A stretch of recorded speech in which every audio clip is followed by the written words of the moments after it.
it's Ashika. It's day 6 of me doing a 30-day YouTube sprint, which I don't even want to talk about right now.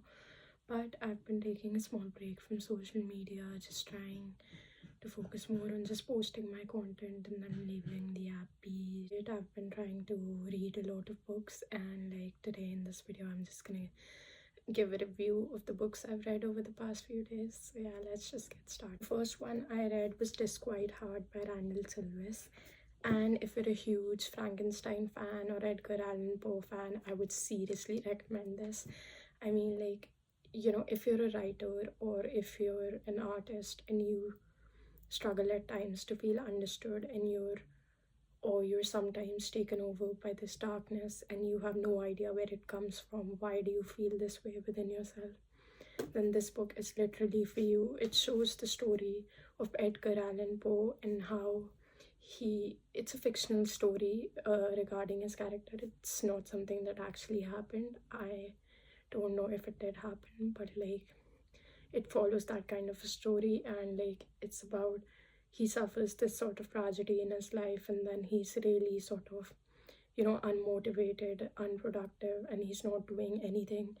But then this child that he adopted, that he sent away for studying, has now come back and is trying to shed some light into his situation. And like they travel around and eventually they get to this place called Pittsburgh, where there's this huge Poe fan who's like really into his writing. And Edgar Allan Poe, at this point, he's really looking for some recognition because the places that he's lived in, those people just think he's crazy. They don't really appreciate his writings or his philosophies, so he does sort of feel like useless at times. But like when he gets to Pittsburgh and meets those people who really like his writing, it really elevates them. So these Poe and his adopted child, they live there in the fans mansion. If there's not like a scene that's a mystery, like if you're not curious to turn the page over a mystery, then you're curious to turn the page over a philosophy. There are lots of poetic philosophies in there, a lot of interesting thoughts that really make you think about why sometimes you may feel like you're consumed by this darkness when others can't feel it like you. So like if you feel like that, this book is literally for you. I'm just gonna find something to recite. There was this really great dialogue between Poe and the adopted child. So like the adopted child said, "You might feel better if you were to go back to your writing. Didn't you tell me once that a man's work is his dignity?" And then Poe says, "If there is dignity to be had, which there is not in this business of writing. Publishers cheat you, editors coerce you, critics assail you, the public ignores you." And then the child says, "Then perhaps you should find other work." And so Poe says, "I'm not suited for other work." Poe was one of those unfortunate men who can never be complete when alone, who must always have a student, a reader, an editor, a mirror in whose eyes he can see himself reflected, and therefore know himself to exist. He needed always another person in life to provide him ballast, lest he fall sideways of the world and slip away on his own gravity, engulfed in the blackness of his own bottomless pit. Another book I read was The Picture of Dorian Gray. Although I started this years ago, I only read the first half of the book, and like the first half was actually really great. It was full of philosophies and interesting thoughts, like Lord Henry and Dorian and Basil just having tea and talking to each other, having a couple of cigarettes and just exchanging philosophies. It was really great, and it was really enlightening to learn of their philosophies, even though sometimes they felt a bit egoistic or just a bit over the top. But like I guess it really made you think about new ideas, and that's what every great book should do.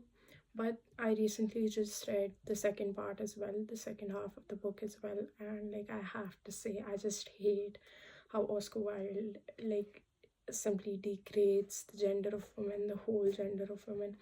And I understand where he's coming from, like obviously the 18th century or the 19th century, in whichever one he lived, it wouldn't have too many women in the spotlight, and most of the women there were just supposed to be married off. But like it's still something worth thinking about, like why would such a man feel the need to be so braggy about it, be so egoistic about just putting a whole gender down. Like it just didn't seem right to me. But if we take the feminist stance out of it, I feel like every gender could like relate to the darkness that he shows in himself. In Dorian, I mean, he shows that Dorian is this, firstly he's this really innocent kid, but then he's met with Lord Henry, and like suddenly he's getting acquainted with all these philosophies and these, you know, artistic thoughts, creative thoughts, and then it's just sort of drilling a hole in his head and making him consider living other kind of ways, like leaving his own innocent pure self and like, you know, following this dangerous destructive path instead. And although Henry's influence had a lot to do with that, but like I feel like it was Dorian's own curiosity that led him towards that path. And yeah, it was really great seeing how transparent Oscar Wilde was, how he did not hesitate to point even the, you know, most harshest observations, and like he was just like, you know, this is what happened, this is what Dorian did, and like people were suiciding because of him, people were dying, and he even murders a person. So like obviously there's no coming back from that. But at the end of the day, these kinds of things happen in the real world, and these are the motivations behind people doing this stuff. And like it was really great to get an honest, brutally honest sort of observational book on this, and like I really enjoyed that. I wish I could love, but I seem to have lost the passion and forgotten the desire. I'm too much concentrated on myself. My own personality has become a burden to me.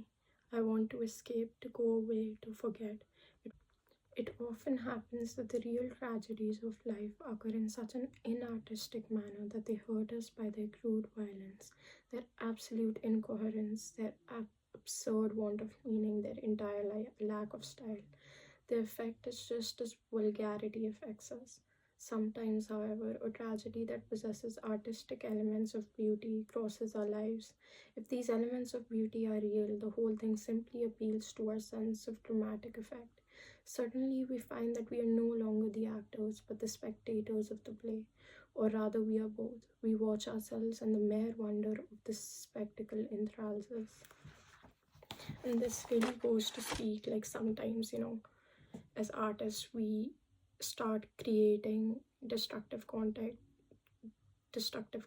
that appeals to our sense of beauty or to our sense of, you know, artistic immortality. Like what is the kind of content that we could create and be immortal, not just to other people but to ourselves? Like what is that one thing that would make us feel recognized, that would give us the sense of perfection, the sense of beauty in our art?